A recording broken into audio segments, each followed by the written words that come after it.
Hello everybody, Isabella from Pride Attire here, and here we are in Kandersteg in Switzerland for the Belle Epoque event that takes place over a week, last week in January. So our first time here, and I must say I've been preparing for it throughout the January, making loads of very warm winter garments, and a little bit surprisingly, thank you global warming, it's really warm here.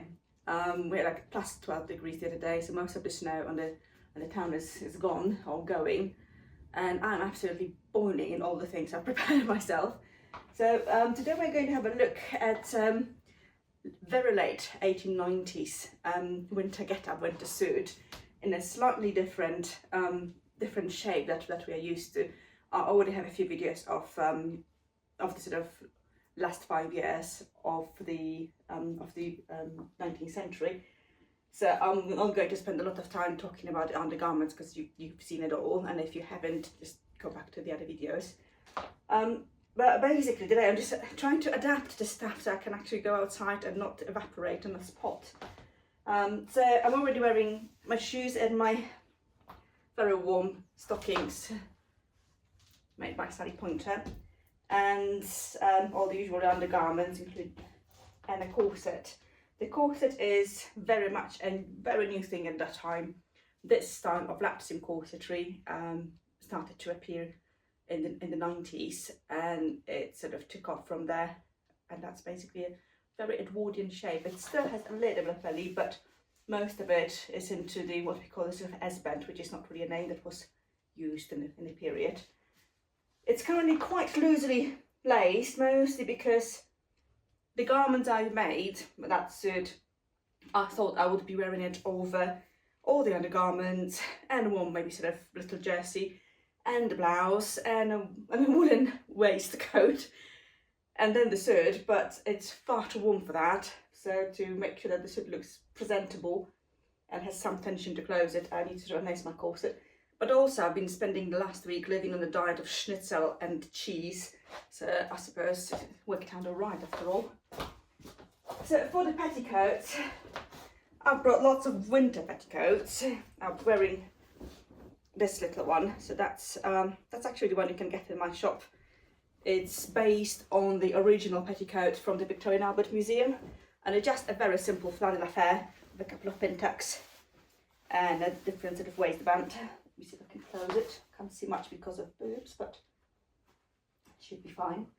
But I've also made a couple of, I brought a couple of proper winter padded and quilted petticoats that I didn't even have a chance to wear at all because it's just too warm.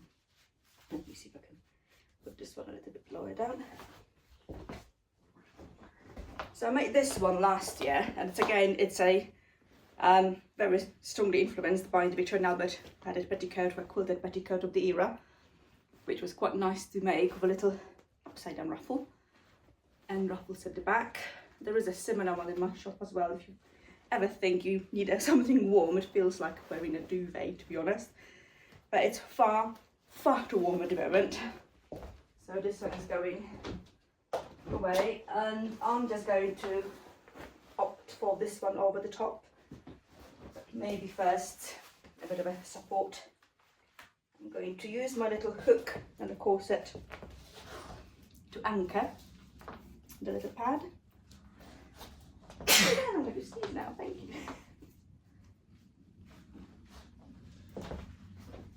And I have another nice replica of a very sort of cute hip pads. I think that's from the Boudoir Key, or Marie Lumiere, I think she's on Instagram. I got some time ago, because I was too lazy to make my own, I suppose. That provides a nice little spring. Let me just anchor everything under the hook and a corset.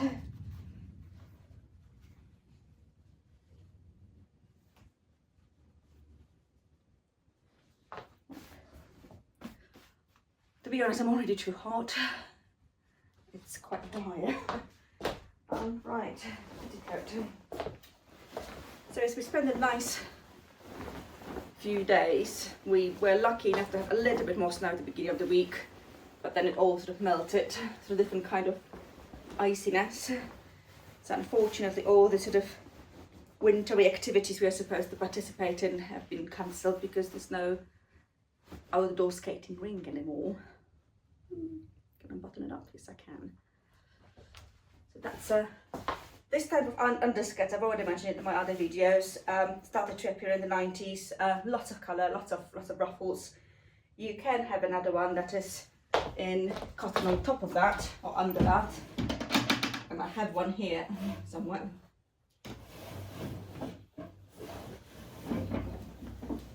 So ideally we'll be wearing this one as well, but it's just too hot, so I'm doing without. This is already 2 petticoats, so I think I'm good.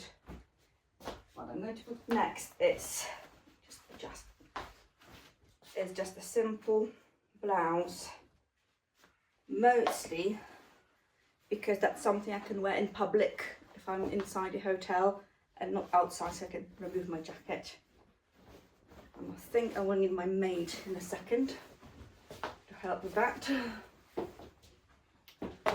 Maid. You know a man who can. For all the comments on the video saying that, oh, you should have a maid, but absolutely, at the time, most women, affluent women, would be having a lady servant, but most of them didn't. If you are middle class, you might have a generic maid in the house, just one, and not a lady's chambermaid. And then you have family members who could help you out as well if necessary, if you cannot afford a maid. Very often you can put things on yourself if necessary as well. And nowadays, well, we live in the 21st century, there's absolutely no need for servants for that particular reason. Yes, I could hire someone, and I did it in the past, to help me out for the video's sake, but it's expensive and I'm not an affluent woman. An obliging hubby does the job. I wouldn't go yet because I will need your help. So yes, loads of women had servants, just as many didn't, or possibly even more didn't, depending where you come from. The outfit we are doing today is sort of middle class, upper middle class, and it's all made in quite heavy Melton wool because I was thinking of quite low temperatures. So this actually works quite nicely, and it is nice and warm.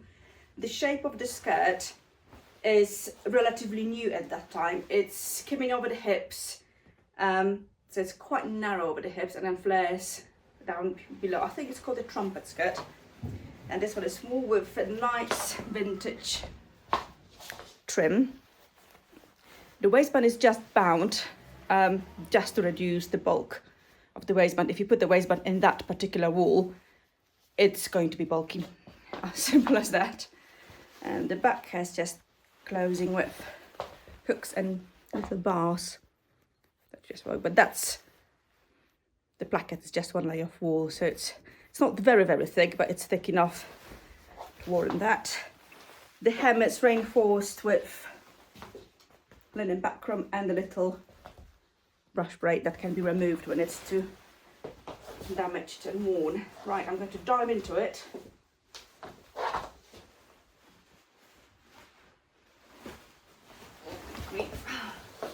Try not to catch any of my dodgy wig on the hooks.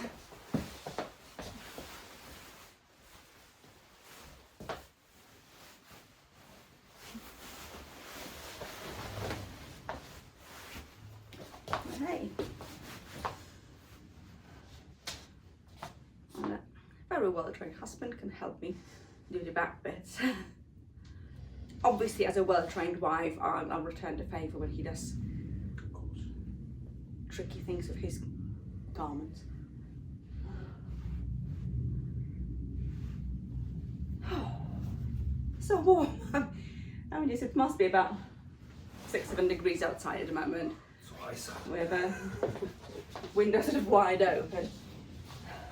Right, so that's basically the bigger ones.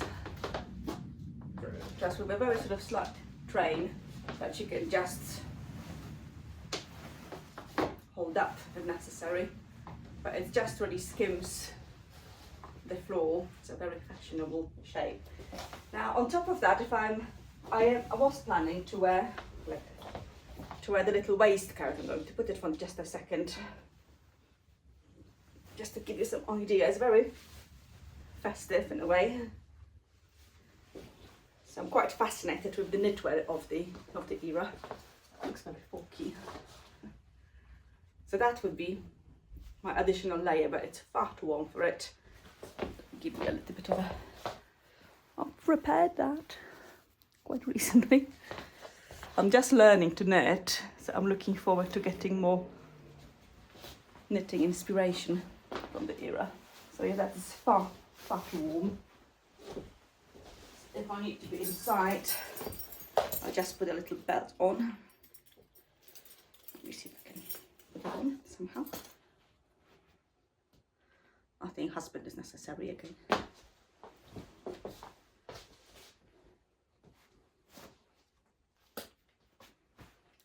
And also, is it central? It's not central. Can you do central?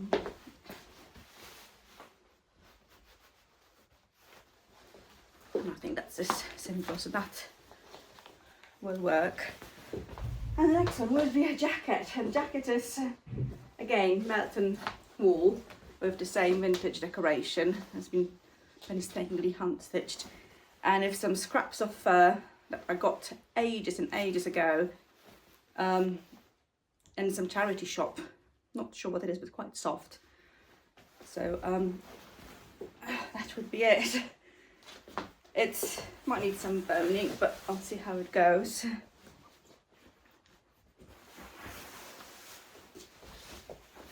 And oh my god, it's hot.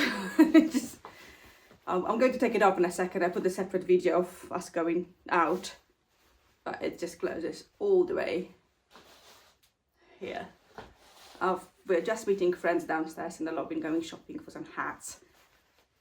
So I won't be needing this one at all. It closes with hooks and eyes as well, hooks and bars rather, so hence the sort of losing out of the corset, because if there's no tension at all, it just pops open. So the tension is needed. I also made a little hat. Quite haphazardly. It was cut up from an old Cavalier hat, believe it or not. Added a couple of feathers. And that's a hat. A very dodgy wig. Also, because I thought it was going to be very cold, I brought one of my antique pieces. And that's just a stole that actually dates back to 1830s. But you can see the same shapes being worn in 90s. So I had it just as well. And just to let it be noted that I do not condone modern fur farming, but I do believe that we should use and cherish the vintage and antique pieces. I was very, very lucky to be given this one and a muff as family heirlooms, and I restored this one because the lining was all shattered, so I gave it a good new lining. I've restored the muff as well. I didn't take the muff here because it didn't fit in my suitcases, but this should sort of serve hopefully for another 100 years or more. And being real fur, it's not harmful to the environment the way the artificial fur, plastic fur is at the moment. It would be nice to have some nice alternative that is not damaging, but there it is. So yes, the furs I'm using are usually vintage furs, and the bits I sort of find in charity shops, because, well, that's what you get. You use what is available. So, oh my god, boiling here, so I'm going to take that off. I hope it's cold enough outside to actually wear it, but if not, I've got some video from the beginning of the week. So yes, a little bit new shape for me, and that the pattern for the skirt and the jacket will be in the Victorian Dressmaker 3, which is most likely going to be published in 2025, I think. So next year. I'm slowly working my way through it, but now I think it's time to go and shop for some hats downstairs. So that's it for me for the time being. I'll put some nice photos of the finished outfit and maybe some progress photos as well at the end of the video. And see you till next time.